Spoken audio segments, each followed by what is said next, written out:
بسم اللہ الرحمن الرحیم۔ السلام علیکم، میں ہوں سید شہاب الدین اور ہمارے ساتھ موجود ہے امیر جماعت اسلامی ضلع سوات حمید الحق صاحب۔ ناظرین، آپ جانتے ہیں کہ ہر سال حکومت کی جانب سے بجٹ پیش کیا جاتا ہے۔ پہلے وفاقی حکومت کی جانب سے بجٹ پیش کیا جاتا ہے اور پھر صوبائی حکومتوں کی جانب سے بھی بجٹ پیش کیا جاتا ہے۔ کل ہی وفاقی حکومت کی جانب سے بجٹ پیش کیا گیا ہے۔ بجٹ کیا ہے؟ اگر ہم دیکھیں تو پاکستان کے جو آبادی ہے ان میں سے بہت ساری بلکہ زیادہ تعداد میں لوگ جو ہے بجٹ سے بالکل ناواقف ہیں۔ ہم اس حوالے سے بات کریں کہ یہ جو موجودہ بجٹ ہے کیا وہ عوام دوست بجٹ تھا یا یہ عوام دشمن بجٹ تھا؟ تو ہمارے ساتھ موجود ہے امیر جماعت اسلامی ضلع سوات حمید الحق صاحب۔ حمید الحق صاحب، یہ بتائیں گے کہ جو عام لوگ ہیں وہ تو بجٹ کا نام جانتے ہی نہیں، بجٹ کیا چیز ہوتی ہے یہ ذرا بتائیے گا، اور جو وفاقی حکومت کی جانب سے بجٹ پیش کیا گیا ہے تو اس کو آپ کس نظر سے دیکھتے ہیں؟ بجٹ جو ہے یہ ایک میزانیہ ہوتا ہے، سالانہ میزانیہ ہوتا ہے جس میں آئندہ مالی سال کے لیے اس میں جو بھی مختلف مدوں سے جو آمدنی آتی ہے اور پھر اس میں جو اخراجات ہوتے ہیں، ملک کی ترقیاتی اخراجات اور عوام کو جو ریلیف اس میں دیا جاتا ہے اس کا ذکر موجود ہوتا ہے۔ موجودہ جو بجٹ ہے یہ آئی ایم ایف اور ورلڈ بینک اور بین الاقوامی جو ادارے ہیں اس کے ایجنڈے کے مطابق اس کو تشکیل دیا گیا ہے اور اس میں عوام کو کوئی ریلیف نہیں دیا گیا ہے۔ حکومت دعویٰ تو کرتے ہیں لیکن جب تک پٹرول، گیس اور بجلی اور پھر جو عام ضروری اشیاء ہے جس میں آٹا ہے، گھی ہے، چینی ہے، دالیں وغیرہ ہے، اس میں عوام کو ریلیف نہیں دیں گے تو نہیں دی جائے گی تو اس کو ہم وہ فلاحی بجٹ جو ہے وہ نہیں کہہ سکتے۔ اس وقت جو بجٹ پیش کیا گیا ہے وہ تقریباً 8,700 ارب مالیت کی بجٹ ہے، جس میں تقریباً 300 ارب جو ہے وہ سود میں قیمت میں وہ ادا کی جائیں گے اور اس میں 320 ارب روپے کا خسارہ ہے، جس میں سے 120 ارب روپے جو ہے وہ اندرونی قرضے اور 135 ارب جو ہے یہ بیرونی قرضے لے کر یہ خسارہ کو وہ پورا کیا جائے گا۔ تو اس میں عوام کو کوئی ریلیف نہیں دیا گیا ہے بلکہ ایک ظالمانہ بجٹ ہے اور پہلے یہ 3 سالوں میں عوام پر جو مہنگائی کی ایک بوجھ ڈالا گیا ہے اور عوام لوگ جو ہے وہ زندگی گزارنا اس کے لیے بہت مشکل بن گیا ہے۔ اس بجٹ سے مزید ان پہ بوجھ بڑھے گا، اس کے ساتھ مہنگائی جو ہے وہ بڑھ جائے گی۔ اس کے ساتھ ساتھ جو اس وقت صوبوں کے جو پیسے دیے گئے ہیں اور جو اس میں تقسیم کار کی ہے تو اس میں سے 3 جو صوبے ہیں، بلوچستان بھی ہے، پنجاب بھی ہے اور سندھ بھی ہے، اس کے جو پیسے اس میں اضافہ کیا گیا ہے،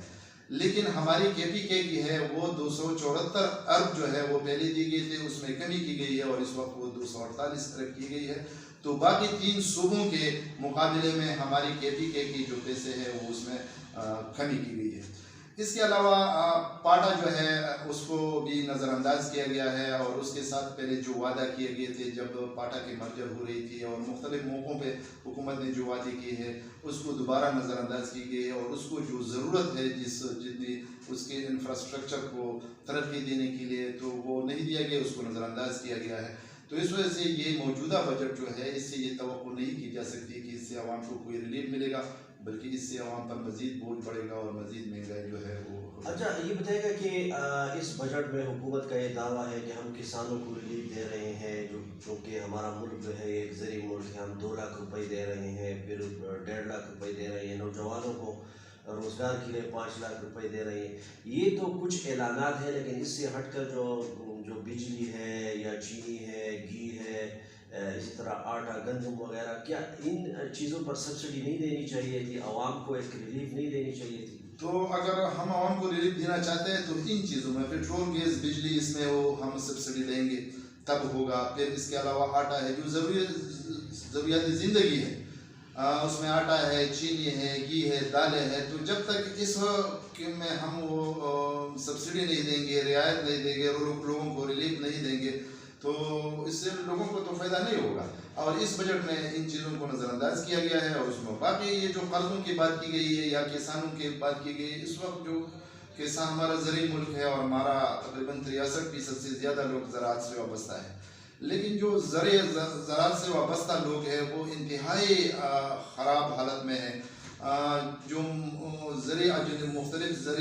زراعت سے وابستہ جتنی بھی چیزیں ہیں وہ کھاد ہے، ذریعہ دیات ہے، بیج ہے، تو وہ بھی اس کی قیمتیں کافی بڑھ چکی ہے، لیکن اس کے مقابلے میں جو مارکیٹنگ ہے تو اس میں بہت زیادہ اس کے لیے کوئی منصوبہ بندی نہیں کی گئی ہے، اور اس وجہ سے ان کی جو کسان ہیں ان کو وہ پیدا نہیں دیا جا رہا جو اس کو ہونا چاہیے۔ مدیر صاحب، آپ ماہر تعلیم بھی ہے، تو ہر ریاست کی ذمہ داری ہوتی ہے کہ وہ تعلیم کے فروغ کے لیے ایسے اقدامات کرے تاکہ کوئی بھی جو ہے تعلیم سے محروم نہ رہے۔ اس بجٹ میں کتنی رقم مختص کی گئی ہے؟ کیا یہ رقم کافی ہے؟ کیا یہ حکومت تعلیم کے فروغ کے لیے سنجیدہ ہے؟ جی ڈی پی کا عموماً جو ترقی یافتہ ممالک ہے اور جو تعلیم کو ترقی دینا چاہتے ہیں، اور یقیناً جب تک ہم تعلیم کو ترقی نہیں دیں گے، لوگوں کو تعلیم کی سہولتیں نہیں دیں گے، اس وقت ملک ترقی نہیں کر سکتا۔ تو جی ڈی پی کا عموماً 12% جو ہے وہ تعلیم پر لوگ خرچ کرتے ہیں۔ اس وقت ہمارے اس بجٹ میں تقریباً 9 ارب روپے جو ہے وہ تعلیم کے لیے، جو آٹے میں نمک کے برابر ہے۔ تو اس وجہ سے جب تک ہم تعلیم پر فوکس نہیں کریں گے اور تعلیمی سہولتیں نہیں دیں گے اور جی ڈی پی کا کم از کم 6-7% ہم اس کے لیے مختص نہیں کریں گے، اس وقت تک جو ہے وہ ملک ترقی نہیں کر سکے گا۔ اور پھر تعلیم کے لیے ہم عموماً بیرونی جو مختلف ادارے ہیں وہ پیسے دیتے ہیں اور وہ اپنا ایجنڈا اس کے ساتھ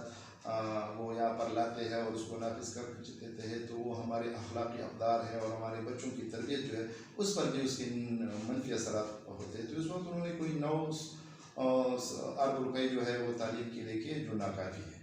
بہت شکریہ ناظرین، حمید الحق صاحب کی باتیں آپ نے سنی۔ جماعت اسلامی ضلع سوات کے امیر ہے۔ حکومت کی جانب سے یہ دعویٰ کیا جا رہا ہے کہ عوام دوست بجٹ ہے، لیکن دوسری طرف اگر اپوزیشن جماعتیں لی جائے یا عام لوگ لیے جائے تو عام لوگوں کا بھی یہی کہنا ہے، اسی طرح جو سیاسی جماعتیں ہیں ان کا بھی یہی کہنا ہے کہ اس بجٹ میں عوام کو کوئی ریلیف نہیں دیا گیا ہے، اور بار بار اس کے بعد اور بھی بجٹ آنے والے ہیں، مہنگائی کا اور طوفان آئے گا۔ اب دیکھنا یہ ہے کہ حکومت کس حد تک سنجیدہ ہے کہ عوام کو ریلیف دے۔ اجازت دیجیے، اللہ حافظ۔